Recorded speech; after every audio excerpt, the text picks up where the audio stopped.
Hello and welcome to CrossTalk, where all things are considered. I'm Peter Lavelle.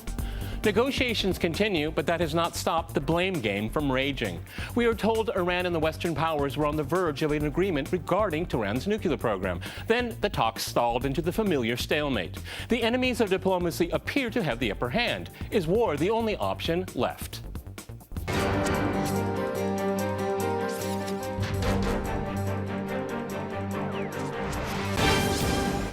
To CrossTalk Iran, I'm joined by my guest, Michael C. Hudson in Washington. He is the director of the Middle East Institute at the National University of Singapore, and he's a professor emeritus at Georgetown University. Also in Washington, we have Gareth Porter. He's an investigative journalist and author of the upcoming book, Manufactured Crisis. And in Paris, we cross to Emmanuel Dupuy. He is the president of the Institute for Perspective and Security in Europe. All right, gentlemen, CrossTalk rules in effect. That means you can jump in anytime you want. Gareth, if I can go to you first, weigh in on the blame game. Who's at fault here? Because we were told right at the weekend there's going to be an agreement, and then I'll go to Emmanuel, and then we all were told the French, threw in the monkey wrench. What's your reading?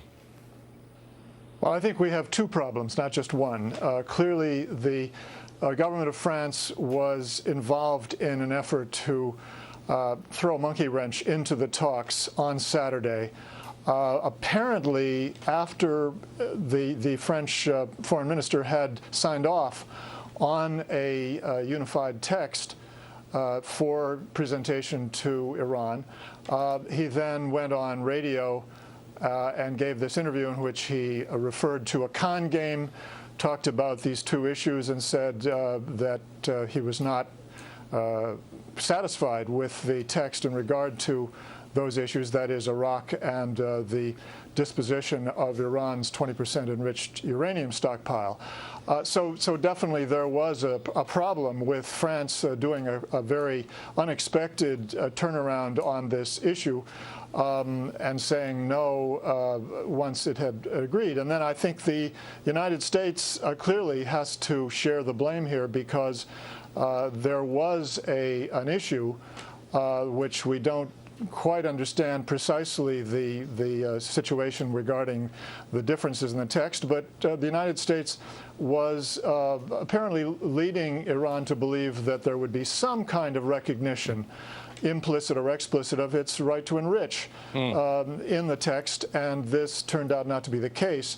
I think the Iranians actually took advantage of the French monkey wrench, if you will, to say, wait a minute, let's take another look at this. And that's why this is one of the things I want to get at this program, because it looks like neither side want an agreement. Emmanuel, a lot of people are saying, I'm not, but this is what I'm reading, is that the French decided to change their position, decided to sabotage it because they'll get future arms deals with Saudi Arabia, and the French president is visiting Israel soon. How do you react to those two issues? Well, that's one position. Another position is taking in consideration that France was a bit upset not to be associated by the beginning with the negotiation. As we all know, Laurent Fabius was not on the same track as Secretary of State Kerry and, of course, Minister of Foreign Affairs Lavrov. Some Israel journal have also spoke about one event. I don't know if that's quite clear in the United States, that a certain number of pressure coming from Israel have been operating very harshly during the Geneva discussions. One journal, Times of Jerusalem, spoke directly, saying that Benjamin Netanyahu warned directly Laurent Fabius that if the deal was a bad deal, then there will be immediate retaliation by Israel on a certain number of nuclear plants. Okay, Michael, it sounds like that's extortion right there, okay? It's only a good deal if Israel agrees it's a good deal, and we all know that they don't want any deal whatsoever. Well, I think it looks like a bit of an embarrassment for Secretary Kerry and for President Obama. I think they thought that, yes? They thought that it was going to work. Why did he take the trouble to go all the way to Geneva to meet with these guys? And there's no doubt that there's heavy pressure, not just from the Israelis, but also from the Saudis and other Gulf countries, warning the Americans not to go too far. But I think it is a bit embarrassing that they thought they had something in the can, and then the French seem to have really indeed thrown a monkey wrench. And the Iranians, I agree with Gareth, said, well, yeah, maybe the Americans were backing off on what they had at least implicitly promised to the Iranians during the talks. Okay, well, Gareth, because it looks like it gets down to enrichment here. Again, you have the United States and maybe France here just can't get there. You know, under the Non-Proliferation Treaty, they had the right to enrichment. But again, the exception to the rule is always Iran. This is what it looks like. They don't want an agreement because if enrichment's there, they don't. It's in their quote-unquote DNA, as I've read recently, that you can't trust Iran. That's the explicit message from Washington. Well, I think the problem with the right to enrich here is both more and less than what it is made to appear. On one hand, look, the real situation is that that Secretary Kerry does not believe that Iran can be deprived in real terms of the ability to enrich, which means that, in fact, they cannot be deprived of the right to enrich. There's no question about that. What the United States is actually doing here is keeping this negotiating leverage, if you will, for a later phase of these negotiations. I mean, this is kind of a negotiating tactic that really is, in a way, below what the United States ought to be contemplating at this point.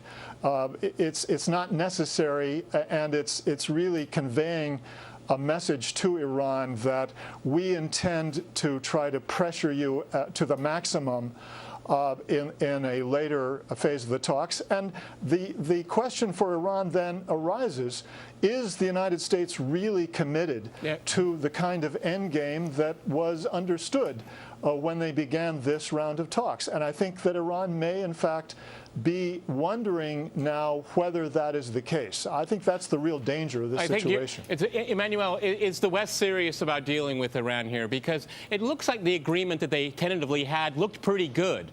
I mean, it was a baby step, but it was about building confidence and trust. We don't even have that at this point. Well, as we say, it's better to have a deal than no deal at all. That's the first point. And the second point is that there is a clear commitment that we should have made in Geneva. And I think what my colleagues have said is quite true, is that France has played an awkward game in this horizon. First, it has been a sort of, it has desolidated itself from the European posture. That's the first danger. As we all know, Germany was willing to have a deal at any cost. First of all, because after the Geneva 5+1 talks, there will be the Geneva 2 talks, and we need a clear commitment both by Russia and by Iran, and that was one of the things which can be a declination of the previous Geneva talks. And the second point that maybe is important to raise is the fact that France was really upset, and I think our Minister of Foreign Affairs did a single posture saying that he, again, took the floor without any consultation with his European partner. That is not to say that European partners did not fear that maybe the deal was not so, could have been ameliorated. What I also want to add is the fact that there is a clear bargain which is made in Iran between the reformists and the conservatives. And if there is no deal at all during the next 6 months, then the power of President Rouhani will be very much in jeopardy, will be very much in danger. So I think that's the first mistake we made, not having made this agreement. Michael, I can see you nodding your head. Are you agreeing with that there? Because the window of opportunity is already started to close. Go ahead. Well, I agree, but I'd like to emphasize that I think what has happened, or rather what has not happened, is really very serious, because now there is an opening for the forces that are opposed to any kind of rapprochement between Iran and the larger partners to exert their influence in a very tangible way. And certainly that's true here in Washington, where you will find that the Congress, Republicans of course, strongly pressured by the Israel lobby, are going to be trying to impose new sanctions to really scuttle what remains of this process. Gareth, I mean, this is very interesting. If I can go to Gareth before we go to the break here, I mean, what role did the Israeli lobby play in all of this? Because there was a lot of background noise as these negotiations were going on. Well, I don't think the Israeli lobby exerted any direct, I mean, if you're talking about AIPAC and the lobby in the United States, I don't think they played a direct role in this.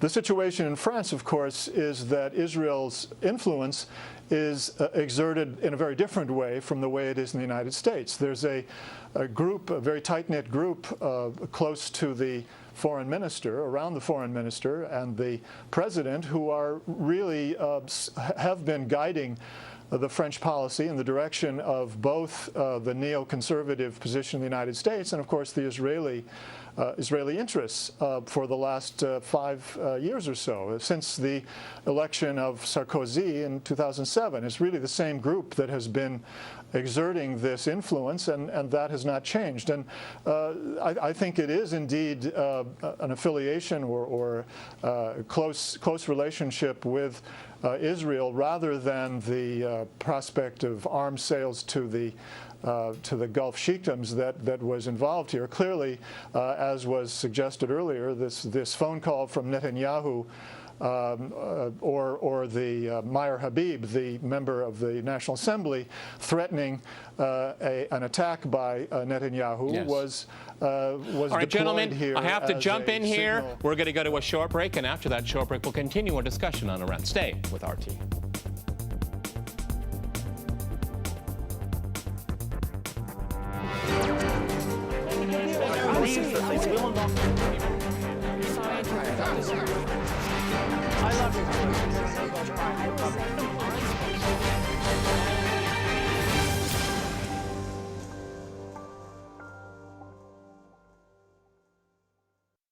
Welcome back to CrossTalk, where all things are considered. I'm Peter Lavelle. To remind you, we're discussing negotiations with Iran on its nuclear program.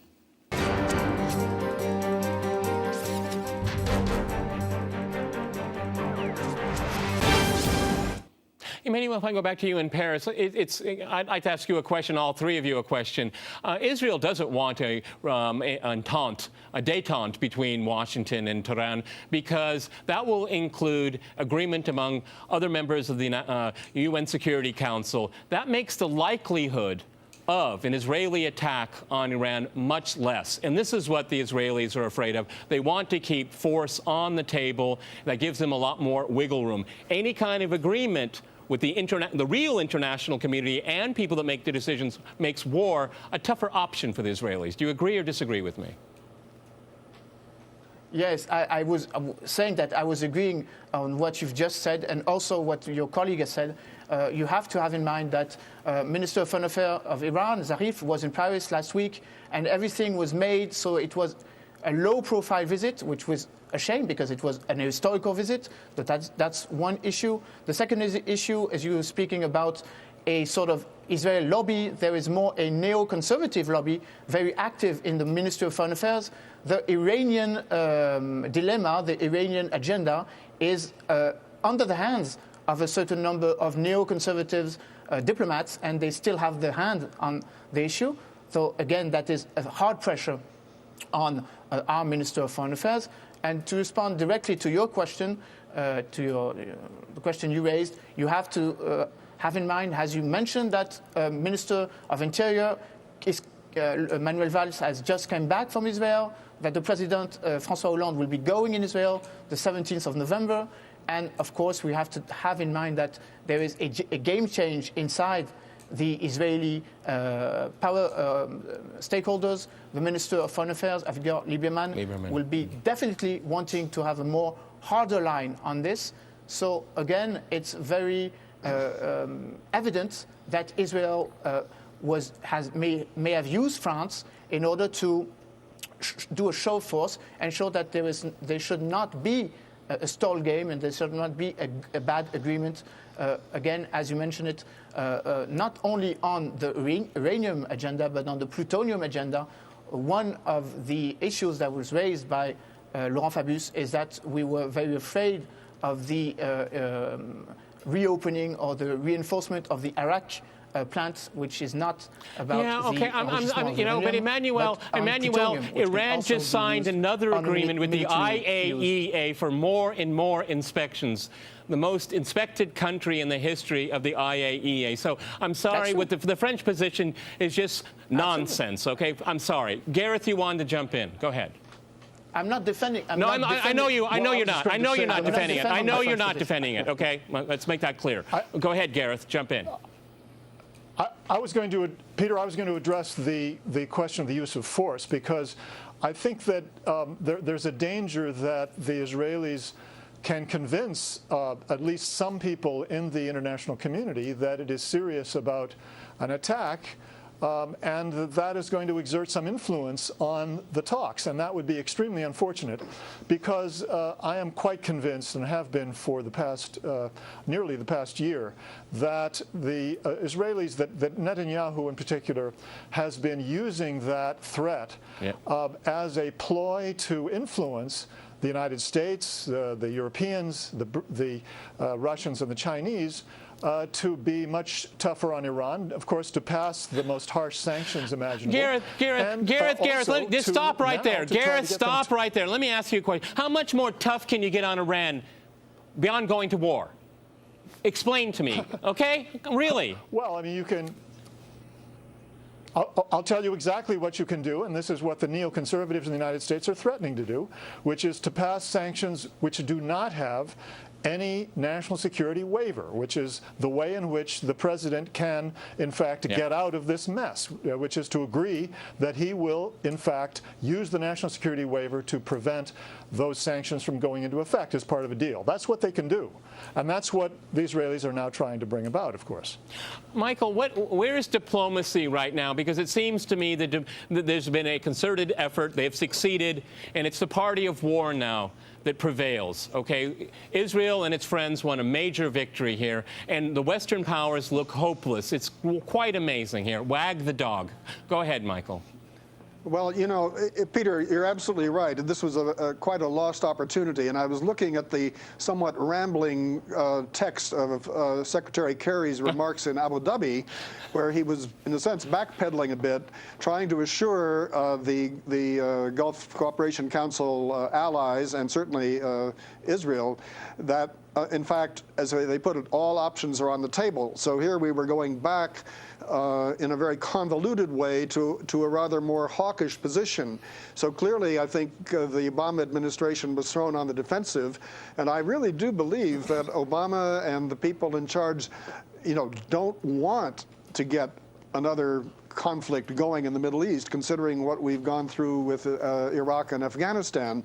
But now the pressures are being exerted anew, and we will see whether the Obama administration is going to wobble or is going to be forced to wobble by a conservative Congress. Okay, Emmanuel, it seems like there's no clear voice coming out of the Western. This is a very important issue, because this is really the issues of war and peace here, and we're going down the path that we saw with Iraq again. This country doesn't have nuclear weapons. Everybody knows that, okay? They're not even close to any kind of breakout level. But it sounds like the drums of war 2003 all over to me again. Go ahead, Emmanuel. I'm not sure. First of all, because I'm not sure France is sufficiently convincing for its European partners. That's one issue that may not have been true in the past, but it's quite true now. As I already mentioned, there's been a clear desolidarization between Germany and Great Britain, at least during the Geneva talks. And of course, you have to also have in mind the Italians were not on the same track as the French.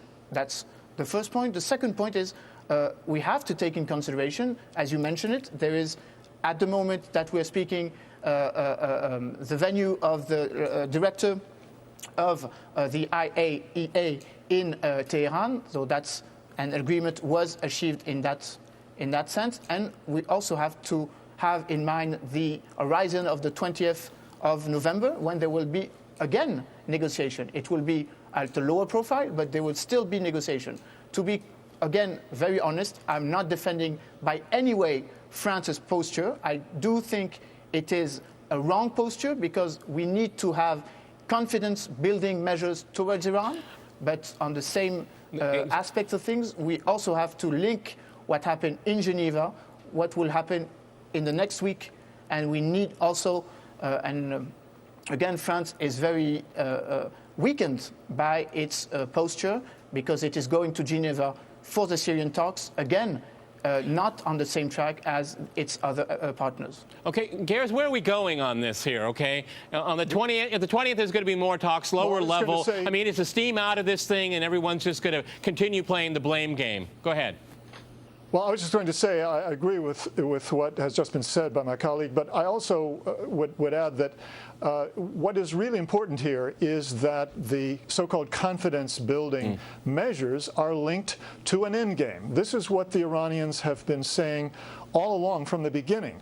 And as I read what the Secretary of State and others have been saying in recent days, there's a real question whether the United States is fundamentally committed to an endgame where the United States is in fact going to remove all the sanctions in return for very stringent controls over the nuclear program of Iran, that is to say the level of enrichment, the kind of enrichment, and of course a very stringent monitoring system by the IAEA, which the Iranians are willing to do.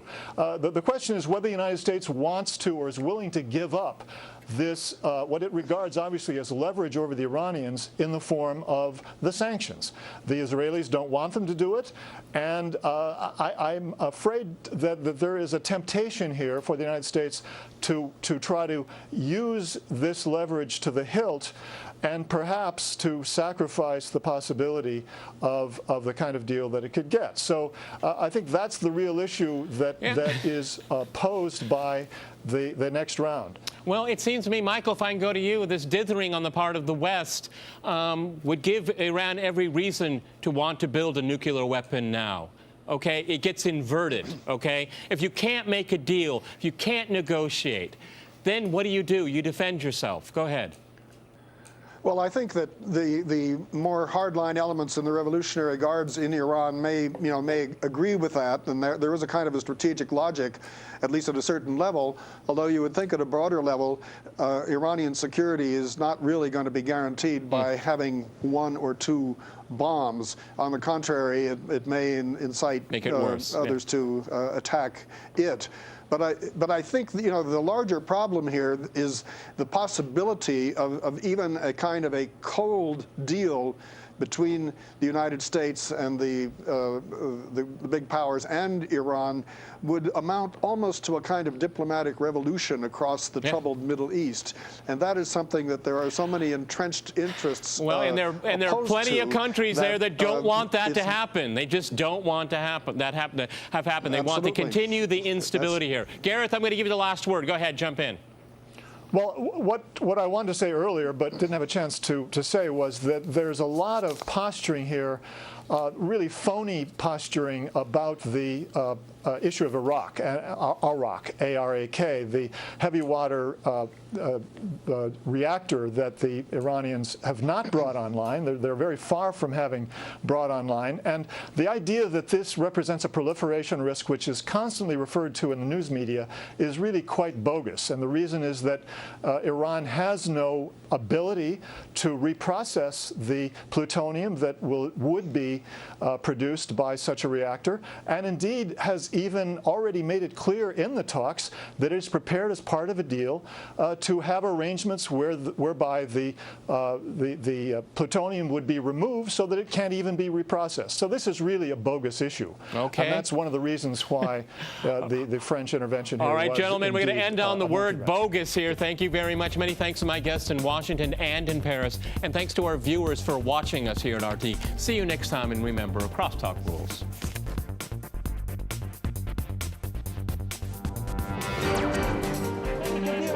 believes that this will not continue.